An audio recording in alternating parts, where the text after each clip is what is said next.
សួស្តីអ្នកទាំងអស់គ្នាឥឡូវយើងមកមើលថាពេលព្រឹកខ្ញុំធ្វើអីគេខ្លះ brush ណាំទៅថ្មី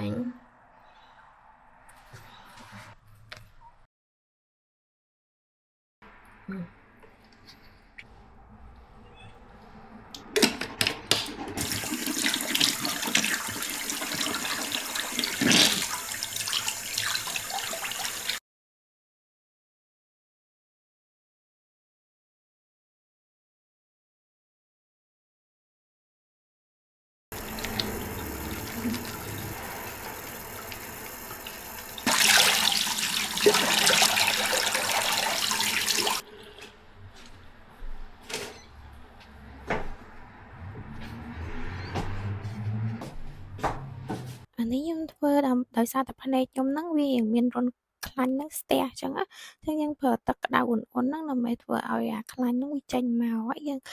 រុញវាតិចៗអញ្ចឹងទៅឲ្យយើងទៅ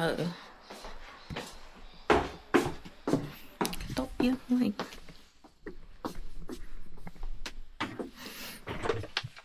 ខ្ញុំប្រើសេរ៉ូម Photoretin ដើម្បីជួយឲ្យមានសំណើមនៅលើផ្ទៃមុខព្រោះឥឡូវនេះវាខែត្រជាក់ទាំងអស់គ្នាតែចឹងស្បែកស្ងួត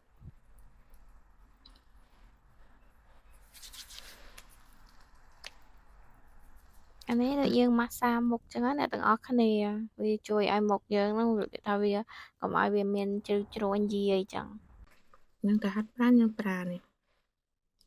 ទំសាក់ភើអ្នកទាំងអស់គ្នាហើយសាក់អីតំបានមកអញ្ចឹងអញ្ចឹងយើងសាក់ភើមកព្រោះយើងទៅហាត់ប្រាណយើងមិនបាច់អីខ្លាំងក៏បានអូហូ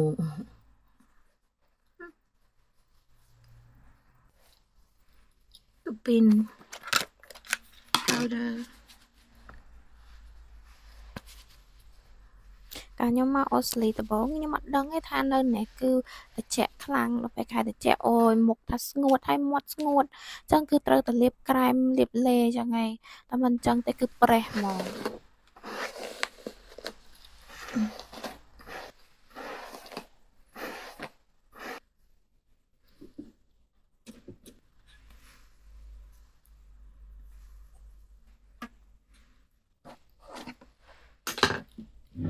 ហ្នឹងគឺយើងតែងខ្លួនហើយ outfit of the day សម្រាប់ទៅ gym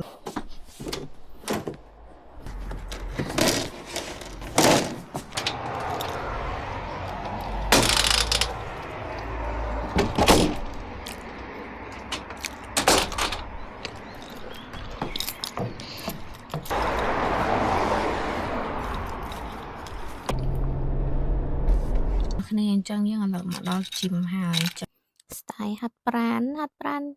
តិចតួចចឹងណាអ្នកទាំងអស់គ្នាដើម្បីឲ្យរាងកាយយើងមានចលនាខ្លះព្រោះអីខែល្ងាបើអត់ហាត់ប្រាណខ្លាំងខ្លះទេគឺកក់ខ្លាញ់នៅនឹងហ្មងអញ្ចឹង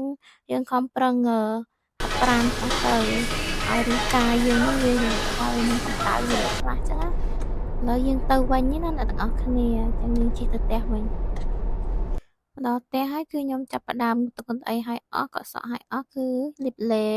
តែងខ្លួនព្រោះអីថ្ងៃនេះយើងអត់មានទៅណាទេប៉ុន្តែយើងត្រូវតែស្អាតអញ្ចឹងណានៅផ្ទះក៏យើងត្រូវតែស្អាតឲ្យយើងមើលដែរបាក់ដែរកើតមកជាមនុស្សស្រីណាអ្នកទាំងអស់គ្នាអញ្ចឹងផលិតផលដែលថាខ្ញុំប្រើនៅក្នុងហ្នឹងគឺបង្ហាញដូចខ្ញុំបានបង្ហាញអញ្ចឹងនិយាយចំទៅតាំងពីមកនៅអូស្ត្រាលីនេះមកគឺចេះច្រើនណាស់អ្នកទាំងអស់គ្នាចេះធ្វើខ្លួនចេះធ្វើសក់ខ្លួនឯងបើកាលលោកមុនកាលនៅស្រុកខ្មែរគឺខ្ញុំមិនសូវជាថាធ្វើសក់ឬមួយក៏ធ្វើខ្លួនឯងទេគឺយើងចង់ធ្វើសក់យើងចង់កក់សក់ដើរទៅតែតូបមកផ្ទះហ្នឹងគឺទៅដល់កក់សក់ហើយគេកោសរបៀបថាគេអឺគេ